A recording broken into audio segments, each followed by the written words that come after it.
grab hold of the starting job. Yes, but I don't think we're going to know which one until we get deep into August. Now, I think, we tracked the reps everybody was getting at practice throughout the OTAs and minicamp.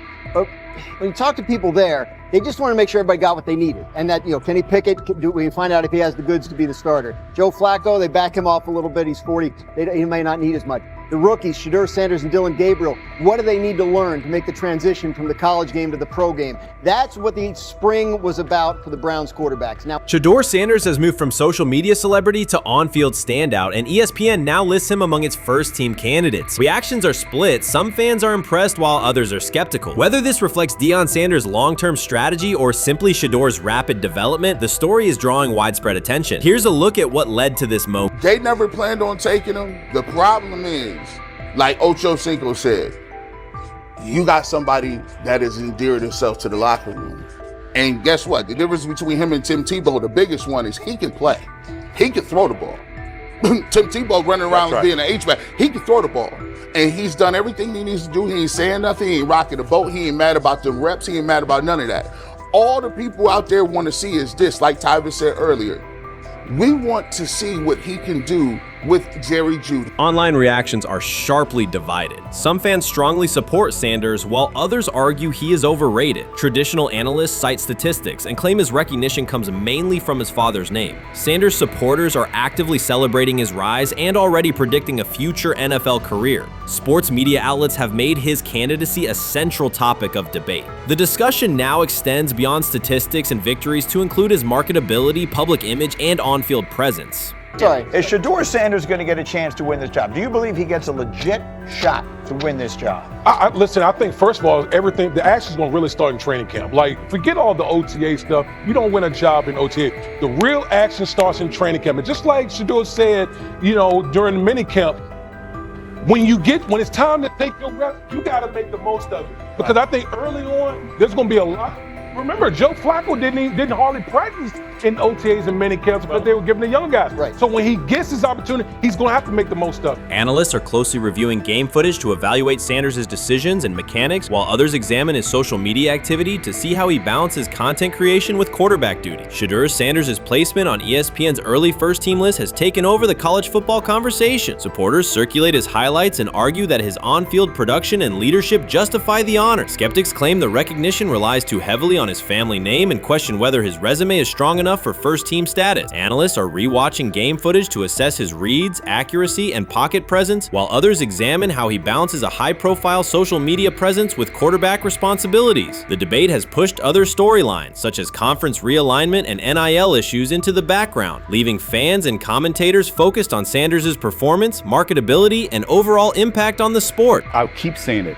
I believe Shedeur Sanders should play more games than any other quarterback on this roster this year, because he's the only guy that I look at and say they might have something here. Because I'm telling you right now, they left night one of the draft saying we are taking our quarterback next year. So it's on Shedeur or Dylan or Kenny, probably not Joe, to change their mind. To change their mind. But you got to find out.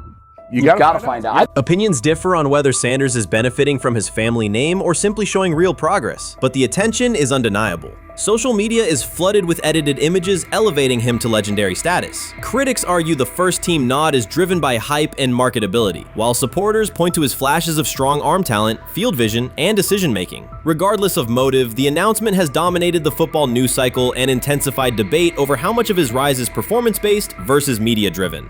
Highlight reels rarely show Sanders' turnovers, late-game mistakes, or inconsistent stretches. Being named to a first-team watch list suggests sustained dominance, something Sanders has displayed only in flashes. His selection appears driven as much by brand recognition and media appeal as by performance. ESPN's decision has intensified debate. Data-driven critics post statistics that question his resume, while passionate supporters predict awards and future NFL success. Commentators recall a time when first-team consideration required years of proven excellence. Yet many fans already see the announcement as confirmation that Sanders is on track for major college football honors. Shedeur Sanders has earned first-team reps when training camp commences later in July. I'm not saying like he's the first guy up when you do 11 on 11s, day 1, 2, 3, 4, 5 at training camp. I'm not necessarily saying that. But he's the one quarterback that we didn't get a chance to see take reps with the ones. But I think Shedeur has a chance to like make this conversation interesting if he gets those reps with the ones and he has the same success that he did with the 2s, the 3s, and the 4s. I have confidence he can show you something, but I got to see it. We all got to see it before we can actually judge that. Some believe Deion Sanders is already preparing for an award ceremony, while others are furious, threatening to protest ESPN's credibility over Shedeur's first-team mention. Critics argue that honoring Sanders without a full season of elite play undermines college football standards. Supporters insist his performance and profile justify the recognition. The debate reflects a broader clash between traditional merit-based evaluation and modern brand-driven visibility. In today's landscape, first-team consideration is no longer only about statistics. It also involves marketability and audience engagement. Whether welcomed or rejected, Sanders commands attention and embodies the sport's shift toward both performance and personal brand. So the Shedeur Sanders, I want to talk about this. So here's a prime example. Shedeur Sanders, they had 3-day mini camp for the Cleveland Browns. And now, Jimmy Haslam actually has some money. The Bengals owners and the Rooneys are near the bottom of the league in net worth. But what the Browns have is what I would call the Buffalo Bills used to have this years ago, pre-Josh Allen. What are Browns veterans saying about Shedeur Sanders behind closed doors? According to internal discussions, the feedback goes beyond casual praise. Several veterans describe his performance as franchise level. Private locker room conversations compare his command of the offense to established starters. And one senior assistant reportedly called him Sunday ready after a single walkthrough. The consensus is that front office staff and coaches have taken serious notice. Inside the Browns facility, informal conversations circulate among players and coaches. These remarks carry significant weight in personnel evaluations and often influence practice rotations. When veterans speak this strongly, the message typically reaches decision makers quickly, especially during roster planning. In short, the internal perception of Sanders is already affecting how the staff views the current quarterback depth chart. Browns vets kind of weigh in on Shedeur Sanders and how he's been since he arrived in Cleveland, in Pound Town. And I think it's very, very important that we discuss it because it'd be really easy for these vets to, this wasn't like a on-the-record interview. This is just kind of back channels into what the vets are saying, the rumors, but the sources telling us.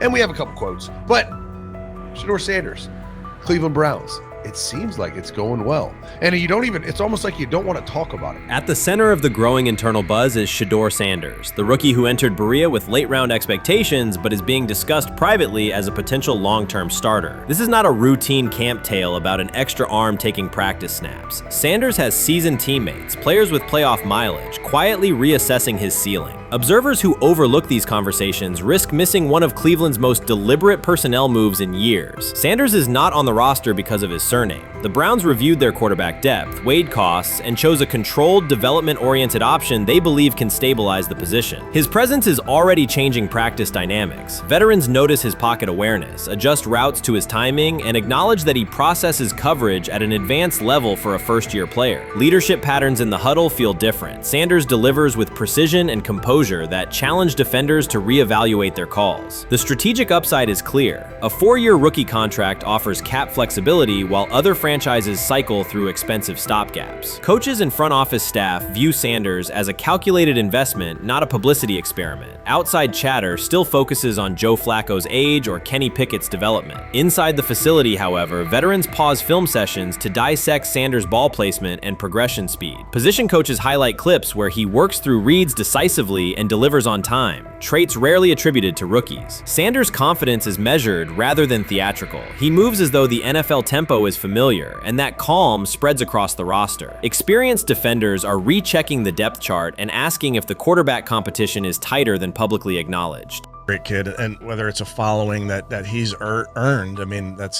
something that he's done a great job of interacting with fans, and but he is a great kid. You guys will get to know him more. He's working like crazy, just like all the guys.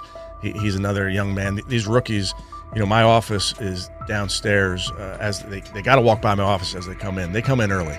And Shedeur, just like all those guys, he's in there early. He's getting his work done. He has not yet secured the starting job. Evaluations so far come only from brief practice periods, no comeback drives, no national headlines, just steady execution in shorts and helmets. In a league that celebrates splashy debuts, Shedeur Sanders is earning trust rep by rep. Veterans typically withhold judgment until late in camp, yet several are already studying his footwork and timing, which suggests genuine respect. Inside the building, coaches sense that the Browns may have finally found a stabilizing presence at quarterback. Cleveland's recent history underscores why this matters. The team has started 9 quarterbacks over the past 2 seasons, an indicator of instability rather than depth. Sanders arrives with composure, arm strength, and a well-known surname, so any sign of readiness is magnified. Financial context also plays a role. The Browns are allocating a significant portion of the salary cap to Deshaun Watson, whose performance has not matched that investment. To manage costs, the front office signed 4 additional quarterbacks on low-impact contracts. Together, they account for far less than Watson's annual cap figure. If Sanders continues on his current trajectory, that structure could give Cleveland both competitive clarity and much-needed financial flexibility. He's the only person who's come out and say, hey, man, this dude look kind of good, man. Let me tell you what I heard. A lot of people reaching out to players in the locker room and stuff. To me, I think this is it's a red herring. Like, I'm supposed to suspend myself to disbelief that he was going to look bad. I've never expected him to look bad to start with. The 5th round quarterback stuff, that's involving perceptions, pre-draft analysis, and other teams. Cleveland's veterans have endured every kind of quarterback turmoil: poor reads, major injuries, shaken confidence, and sideline disputes. When a young quarterback like Shedeur Sanders steps in and appears composed rather than overwhelmed, people notice. The attention comes not just from coaches and reporters, but from the linemen and defensive leaders who have watched previous backups struggle. They are not exchanging doubts, they are sharing nods of approval. Sanders demonstrates instinctive pocket awareness, reliable accuracy, and steady poise, qualities that quickly circulate through team conversations. After years of instability under center, the Browns need someone who can remain calm and effective deep into the season. Although expectations have fallen over time, genuine interest is growing. Praise is coming from teammates who rarely commend anyone unless his performance demands it. Honestly, guys notice it more when you're out winning games, right? If Cleveland starts off in a bad start, they're not doing well, and all of a sudden Shedeur or Dillon Gabriel are doing well in 7-on-7. They're throwing dimes. In practice drills, the number 1 defense can't stop them. People take notice of that, and the more that the players see it, they're gonna. Then the comments start happening over the lunch table. They start happening throughout the building, and that's when the pressure really will get severe. The Cleveland Browns were focused on resolving their quarterback situation until Jason Kelce made pointed comments that triggered a strong reaction from ownership. The response inside the organization was immediate and intense. What exactly did Kelce say that has the dog pound on edge and the front office under pressure? We've seen that miserable game by the Cleveland Browns. So they throw Joe Flacco in there, and I like Joe Flacco. He did good, but they gave him the resource of all the first-team guys. Then they throw Dillon Gabriel in there with first teams and second teams. So Dillon always is getting protected. The same thing again, they gave this scrub max protection on every play. Yeah, he completed some passes, but let's talk about his mistakes. He's still inconsistent with his throws, but he at least had max protection. The Cleveland Browns continue to be defined by inconsistency and avoidable setbacks. Even as fans hoped the organization had turned a corner, Jason Kelce, fresh off retirement, offered a direct critique that reignited doubts about the team's direction. His remarks implied the franchise's structure and decision-making remain unstable and recent progress may not hold. The takeaway for leadership is straightforward: identify core issues, align on a coherent plan, and execute with discipline. For supporters, it's another sign that the problems run deeper than a single season. They throw Shedeur Sanders in there with the lowest cab drivers you couldn't even get on 5th Street. And I'm pissed off, bro, because the play calling was abysmal. Look, even if you don't like Shedeur didn't even get a chance to be trash. Even if you think Shedeur is garbage, he didn't even get a chance to be garbage. That's how awful the offensive line was. Kevin Stefanski still doesn't want to give Shedeur second strings and first strings reps. Why is that? Browns ownership's response shifted from measured to urgent. The pattern is familiar in Cleveland. The team once treated Johnny Manziel as a franchise solution, retained Hugh Jackson for a second year despite results, and invested heavily in Deshaun Watson through a costly trade and contract. These decisions reflect aggressive but poorly aligned planning. The outcome has been continued instability instead of sustained progress. That this was the guy that they wanted to start. He's seasoned, he's experienced, he still has a big-time arm, even at his age, and they open with the Cincinnati Bengals. They wanted that experienced guy. He was always going to be the guy. They were not going to start Dylan Gabriel or Shedeur Sanders in week 1. Kenny Pickett had a hamstring injury. It makes it easy to go with Joe Flacco. And the question isn't and wasn't going to be who's the starter in Cleveland. The question is, who's going to be the backup in Cleveland? Who's going to be the number 2 quarterback when they open the season against these Bengals? Fans still show up season after season, expecting improvement and bracing for setbacks. The usual pattern has been early optimism followed by a gradual collapse. But last season was different. For a sustained stretch, the Browns looked organized and competitive, resembling a functioning team. Couple days, 3 days until roster cutdowns. How do you feel about that? Do you feel like you belong here on this team?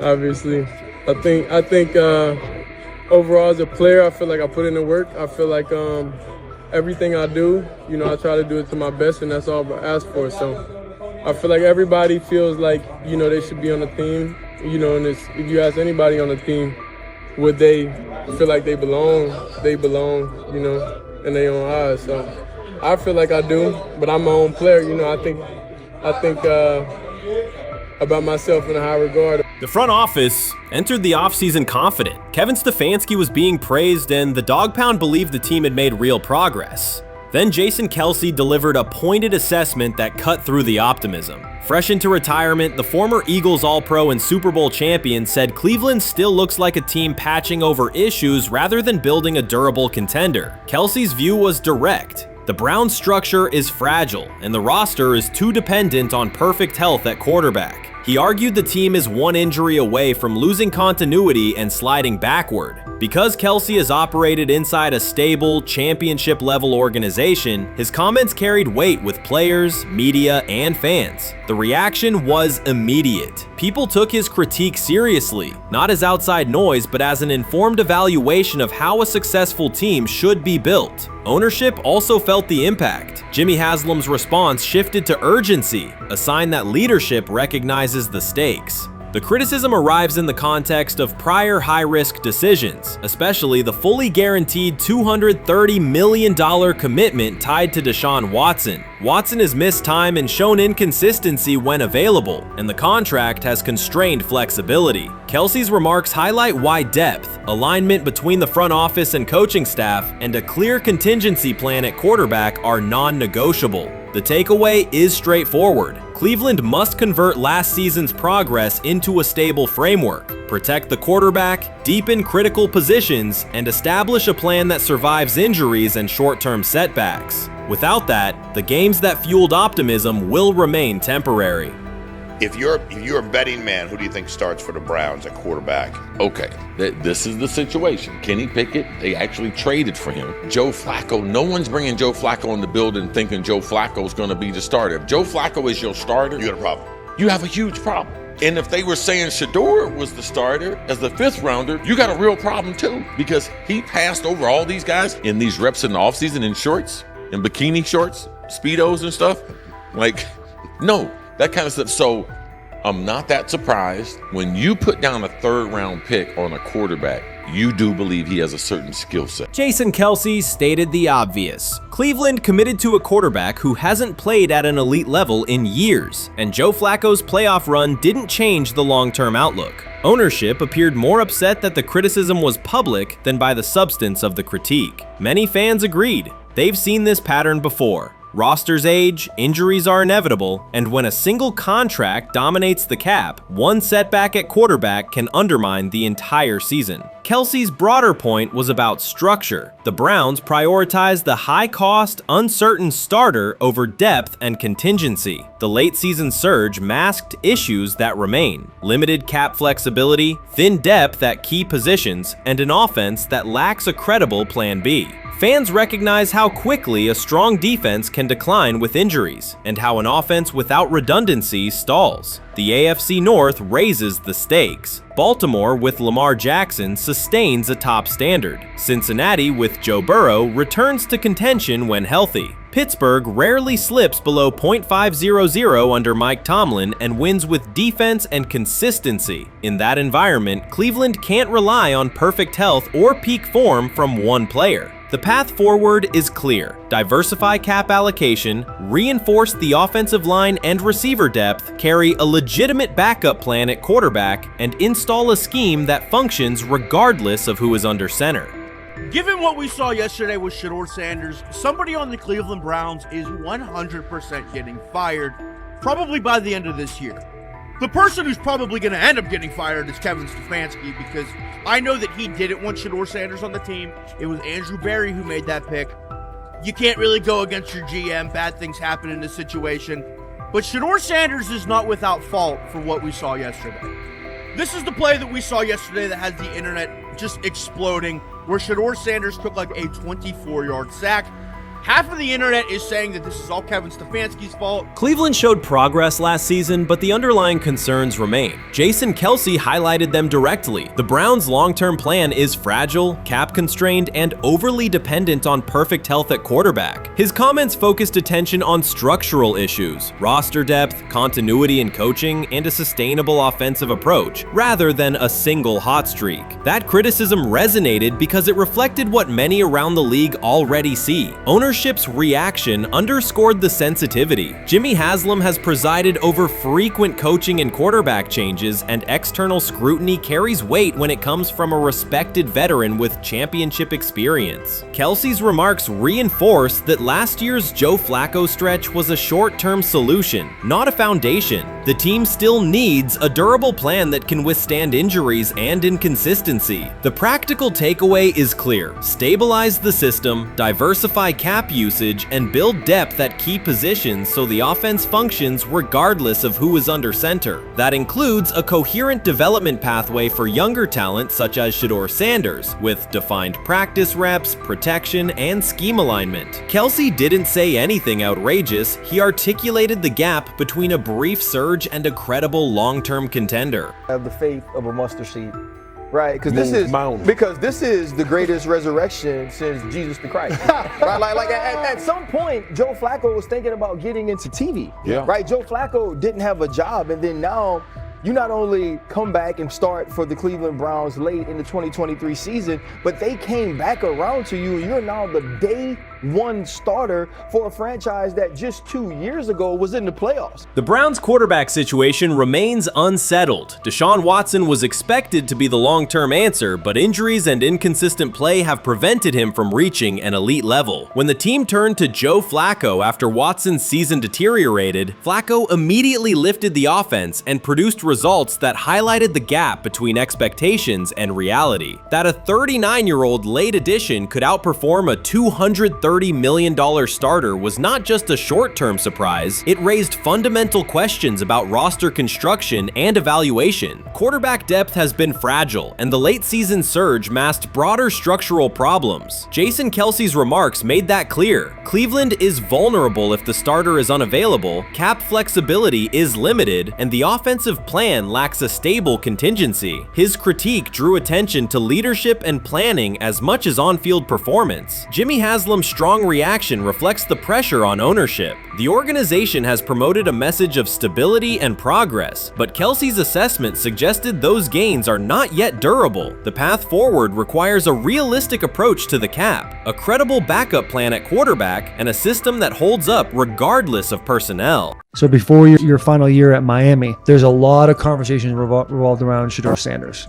Obviously, I'm assuming you guys have a great relationship. Some of the clips you've seen and stuff like that. What is it like for you to have like this rivalry with Shedeur? I don't have a rivalry with him. That's my boy. So at the end of the day, this whole process, we thought me and him were going to be 1 and 2 the whole time. Whether he's 1, I'm 2, whether I'm 1, he's 2. And so that's just always been, our mindset. It didn't go that way. I thought he was one of the better quarterbacks in the draft as well, even throughout college. A lot of stuff out there on him ain't really, the truth, just because they spin it different ways. Like they spin stuff about me different ways. But I mean, when he gets his chance, become a starter, I know he's gonna make the most of it. And I'm ready to get back to work with him, after the season, talk some more stuff to him. Cam Ward directly challenged the uneven standards applied to Shedeur Sanders, calling them inconsistent and unfair. By insisting that performance, not politics, guide evaluation, he shifted the discussion from one player to a league-wide problem. Sanders' treatment now serves as a test of how the NFL supports and evaluates emerging quarterbacks. I feel a special relationship with him, especially me. First getting to know him 5 years ago when I started working with him. But it did surprise me because he's a good quarterback. It doesn't get a lot of the credit that he deserves. Especially the plays that he made in Colorado. A lot of quarterbacks and coaches are making those plays. So when he gets this opportunity, I'm pretty sure having soon today, he'll make sure he'll make plays on the field. Cam Ward's public challenge to the treatment of Shedeur Sanders brought the issue into clear view. For months, discussion around Sanders has centered on his profile, major compensation, a prominent Nike deal, and the expectation to stabilize a struggling franchise. Rather than a standard evaluation of a top prospect, he has faced sustained skepticism from analysts, fans, and league voices. Ward's comments underscored that the standards being applied to Sanders diverge from those used with other rookies. By stating it directly, he did more than support another quarterback. He identified a broader problem in how the league responds to young players with significant visibility. The takeaway is direct. Assessments should reflect on-field performance and development, not external narratives. Generational talent. I'm gonna prove him right. I'm gonna prove him right. Don't worry. Oh my God. An article came out today. I'm generational. So I guess it's article versus article. I like that you think that, man. But we all know the truth.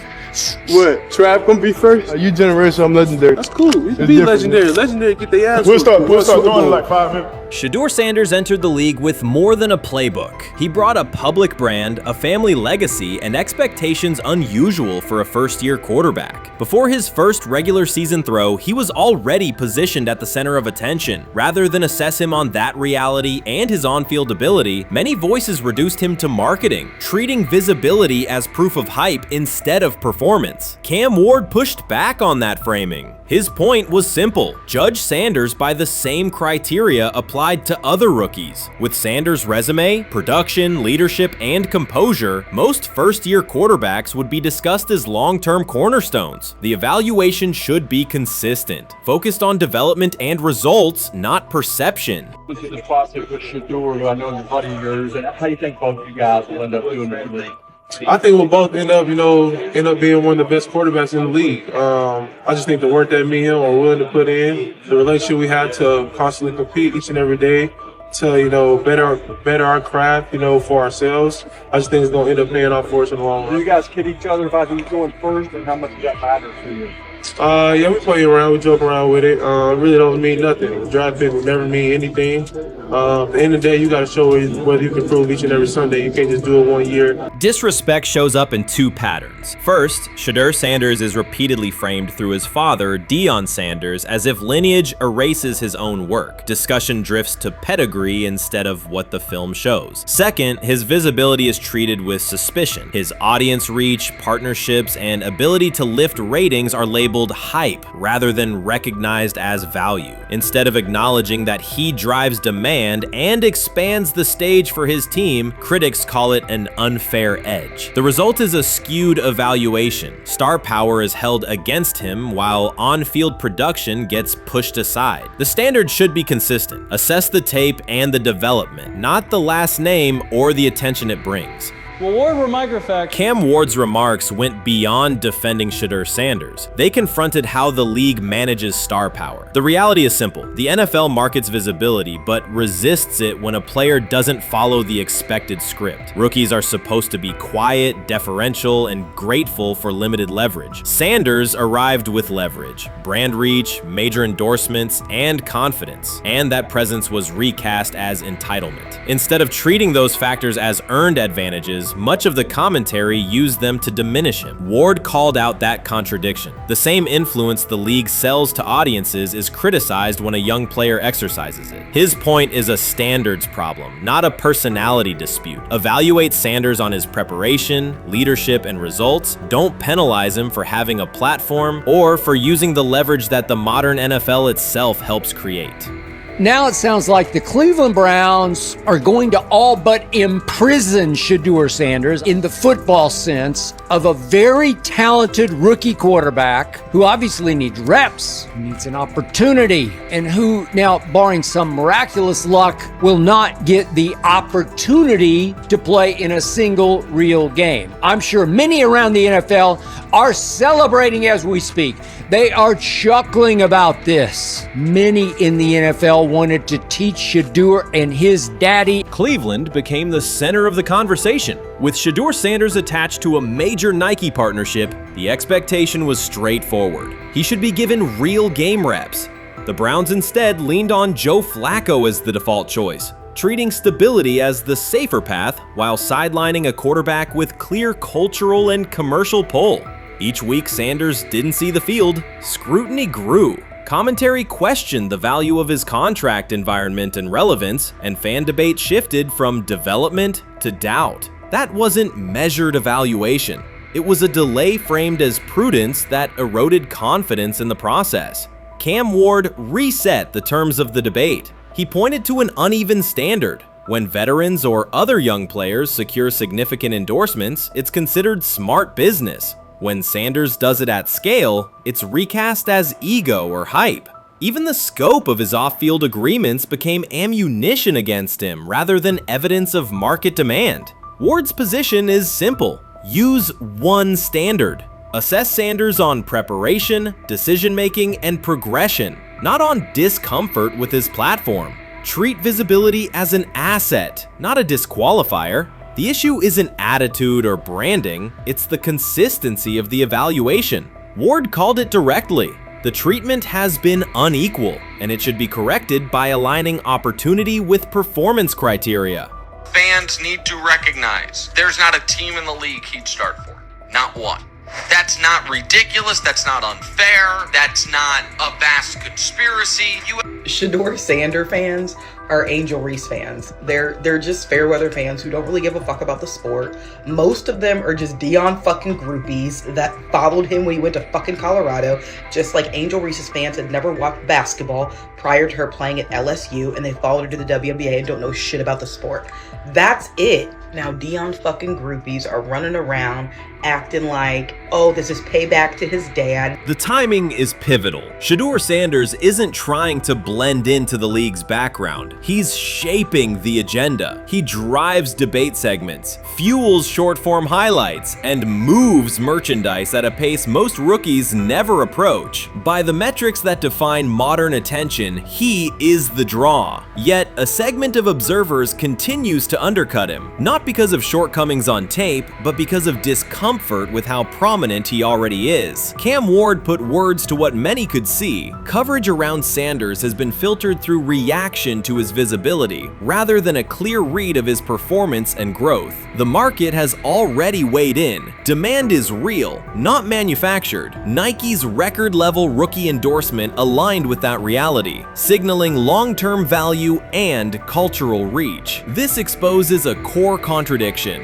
The NFL depends on star power to sell tickets, fill stadiums, and boost ratings, but it resists stars who set terms on their own. Visibility is celebrated until a player exercises it. The fix is straightforward. Apply one standard. Evaluate Sanders on preparation, decision-making, and results, and treat his platform as the asset it is. If the league benefits from his presence, its evaluation practices should reflect that same became reality, consistently, and without penalty for scale. Shedeur Sanders does not depend on league promotion. He established his platform before the NFL and continues to expand it on his own terms. That autonomy challenges the status quo. Cam Ward's support was more than a defense of a teammate. It was a warning that if the league holds to outdated expectations, it risks falling behind the very players who drive audience attention and revenue. Claims that Sanders lacks real popularity ignore measurable facts. A large, active following, consistent merchandise demand, and sustained coverage across major outlets. Doubts about his standing as a quarterback overlook his college production and growth indicators. The pattern is familiar. Efforts to minimize him increase his reach. Each skeptical headline widens the spotlight, and each dismissive take creates more engagement. You cannot reduce a player built for visibility by arguing he should be less visible. The practical outcome is the opposite. Scrutiny becomes signal. Sanders is not merely enduring criticism, he is turning it into momentum, converting attention into leverage on and off the field. You first, when you take a look at both of these QBs,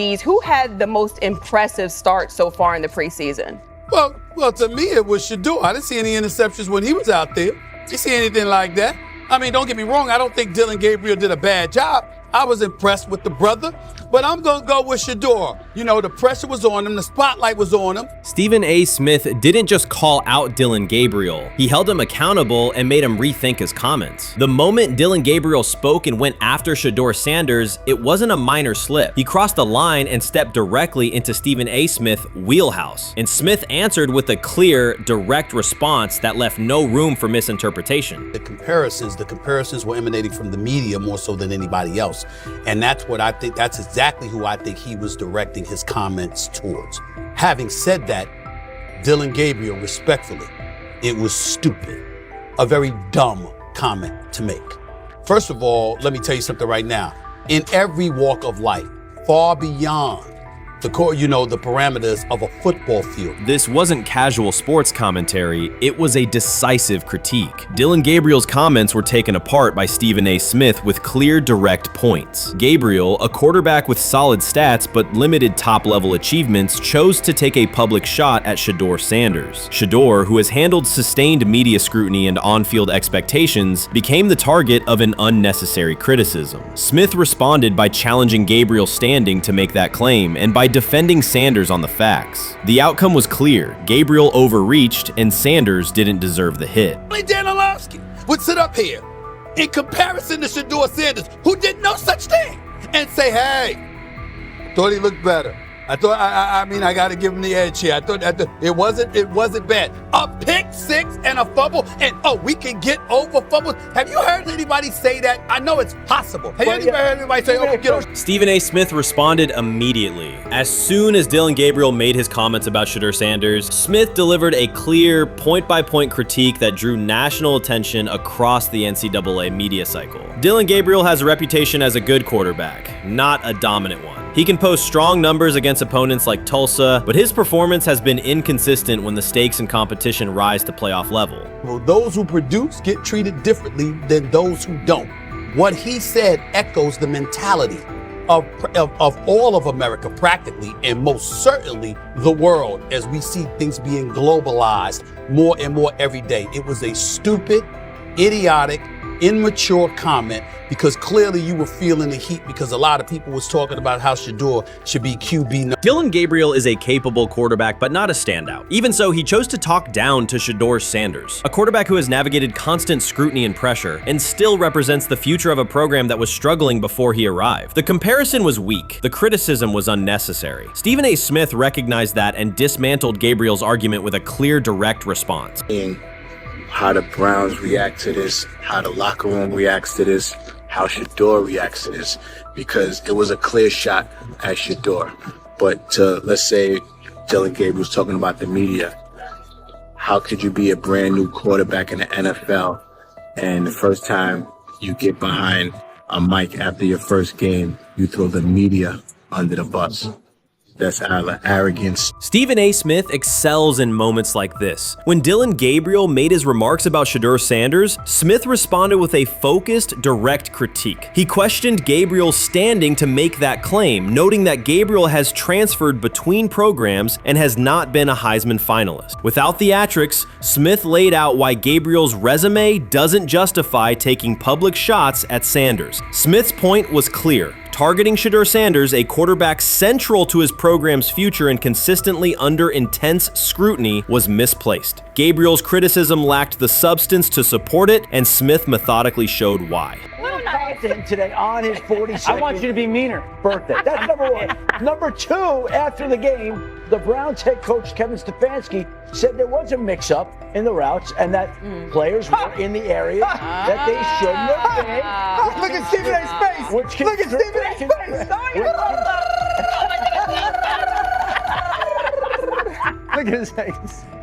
Stephen A. Oh my Lord. The strength of Stephen A. Smith's response was that he didn't just address Gabriel's remarks. He challenged the image around him. Dillon Gabriel often presents himself as an overlooked contender ready to surprise. But the reality is that his profile hasn't commanded broad attention. It's a clear reminder that not every opinion carries equal weight. In defending Shedeur Sanders, Stephen A. was direct and precise. Shedeur isn't just a quarterback. He is Deion Sanders' son, which subjects him to scrutiny far beyond anything Gabriel has faced. Even under that pressure, Shedeur has maintained his composure, shown confidence, and delivered in key moments that helped revive a program many had written off. Stupidity, all of it. I thought it was a clear shot at Shedeur due to the fact that his Oregon coach threw a shot at Coach Prime and Shedeur during their meeting at Colorado last year. But you know what? The cream rises to the top. Let's see what happens this week. I see a lot of the media talking about they think it was about the media and not about Shedeur. And I think that's a chess move. For Dillon Gabriel to take shots at Shedeur Sanders was a miscalculation. Stephen A. Smith made the mismatch clear. Gabriel's attempt to shame Sanders was unnecessary and counterproductive. You don't target Deion Sanders' son when Deion has turned Colorado into primetime television. It underscored that Dillon Gabriel has often played with a chip on his shoulder because the spotlight hasn't followed him. He has been around long enough to compile numbers but not to earn broad respect. That's why going after Shedeur was misguided. Sanders, despite ups and downs, drives headlines. Gabriel's most notable headlines have been his transfers. Stephen A. Smith pressed that point without hesitation, challenging Gabriel's standing and leaving his argument looking like a forced throw that turns into a pick six. You know what? Still needs to thank me a little bit more for that restaurant I treated him and his family to because it was big time and stopped embarrassing me by going places and trying to use coupons. That's how pathetic he is.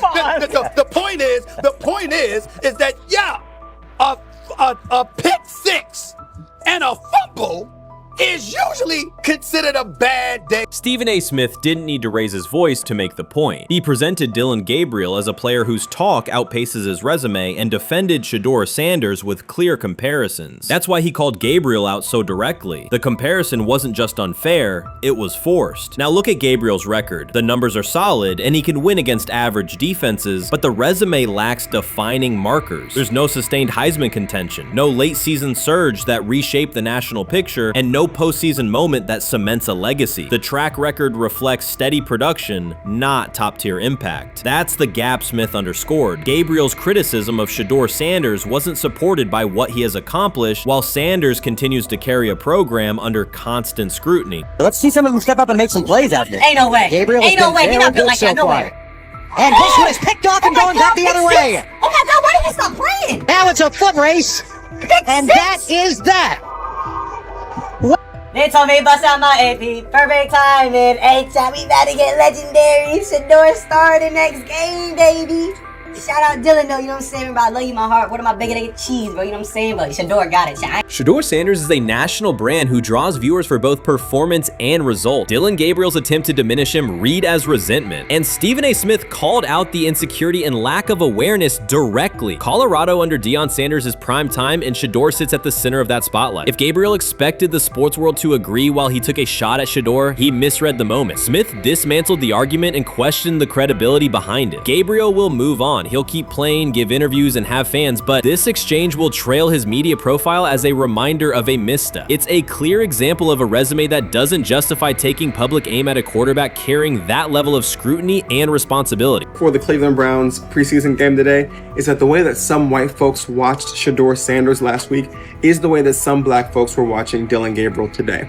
And it's not Dillon Gabriel for Dillon Gabriel's sake. Most folks don't have a problem with Dillon Gabriel. It's what he represents, which is the disrespect of a black person for no other apparent reason than they are a confident black person. Dillon Gabriel thought he was aiming up. Instead, he was placed back among quarterbacks who are good but not great. Stephen A. Smith made the central point. Dillon Gabriel doesn't shape the conversation. Sports are about narrative as much as numbers, and Gabriel's story doesn't move the culture, while Shedeur Sanders does. Smith highlighted that contrast clearly. By the end, Gabriel's credibility had taken a measurable hit. The critique was decisive and sent a broader message to any player considering public shots at Shedeur Sanders. If you step into that debate, you will be held to a higher standard and your resume will be tested. Dillon Gabriel learned that the hard way. I view things as I got time. I got time to be able to grow and mature, and be able to understand the ins and outs of the defenses and be able to get the good insight from the vets in the room. So I look at it as, a plus. And whenever, it's time for me to play. Shedeur Sanders rolled into Browns camp and instantly made the whole practice feel like a recess pickup game. NFL vets suddenly looked like they'd forgotten the playbook and were just trying to keep up. With that being said, I see some balls coming out of Shedeur Sanders at that camp, and I'm like, kind of looks like a guy. Yeah, I'm ready. He can sling it. Ready to teach. I see him, some of the veterans, how they talk to him, mic'd up, see what he's doing in the community. Talking about Njoku there? Njoku, Mike that, but once you see, different little interactions and things like that, we know I know he has the talent. We'll see. It'll be a competition that usually brings the best out of guys, especially young guys, so I'm interested to see how that quarterback situation. Right after Shedeur Sanders tightened his cleats and the Browns settled in for what they figured was a routine camp day, the whole vibe tilted sideways. No blazing comet, no UFO touching down at midfield, just a swagger-charged quarterback striding in like he'd crashed the wrong league and thought, yeah, I'll stick around and run this show. The Browns had no clue what storm was rolling in. You'd expect an NFL team to do a quick scout, maybe pull up a highlight reel or two, but nope. They greeted Shedeur with a shrug, only to watch him seize the field on snap one and run the whole operation like a seasoned pro. First and foremost, he's been the best quarterback in camp. Now look, Joe Flacco ain't had many opportunities. There was a whole day I saw he didn't throw the ball at all. Here's my theory on the situation. They already know who's starting in the number 2 is. They already know. Joe Flacco and Shedeur Sanders is already locked up. You're missing the boat, people. You're missing the boat.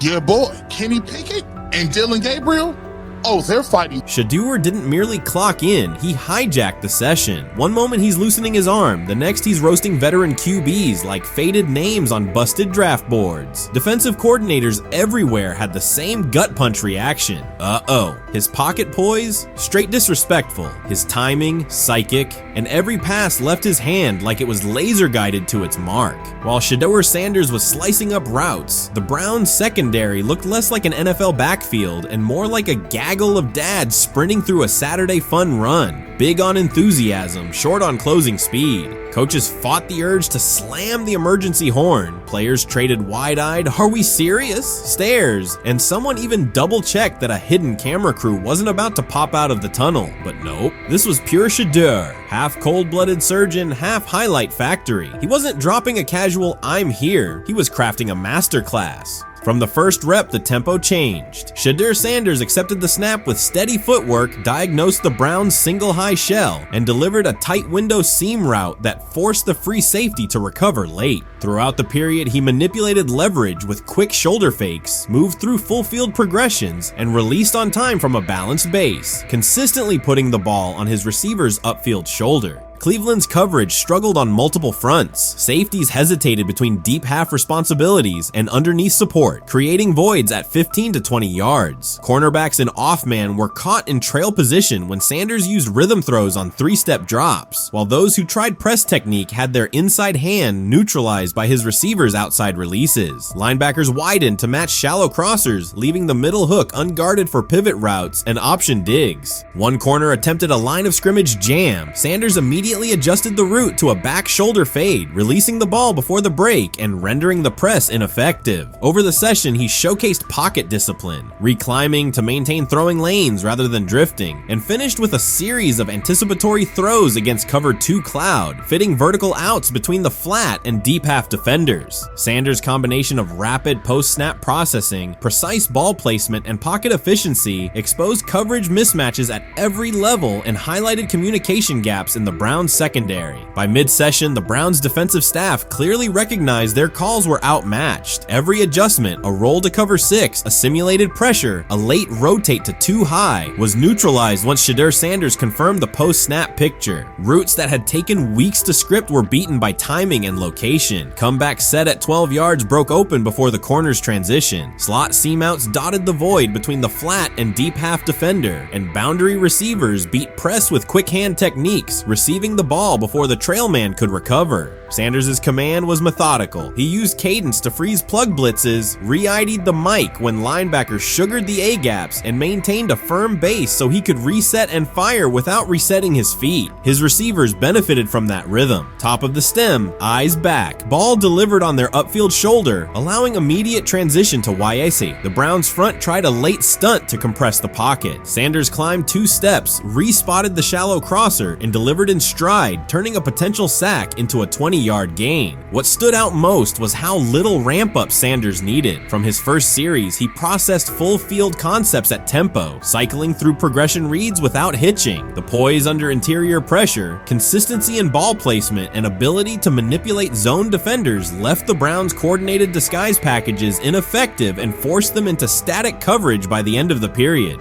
In short, Sanders' efficient mechanics, rapid processing, and anticipatory accuracy rendered Cleveland's defensive game plan ineffective at every level, from pre-snap disguise to post-snap spacing. Imagine there's many people that think Dylan Gabriel's a better quarterback than Shedeur Sanders. I don't care where they were drafted. And if the Browns are the one team that thinks that, then I'm going to suspect it's not true. They don't know what listen, they're doing. I every quarterback evaluation for 30 years. Right. I never root against anybody. Yeah. But I'd be surprised if Dylan Gabriel's ever a legitimate starting quarterback for the Cleveland Browns. I'd be surprised. I just don't think.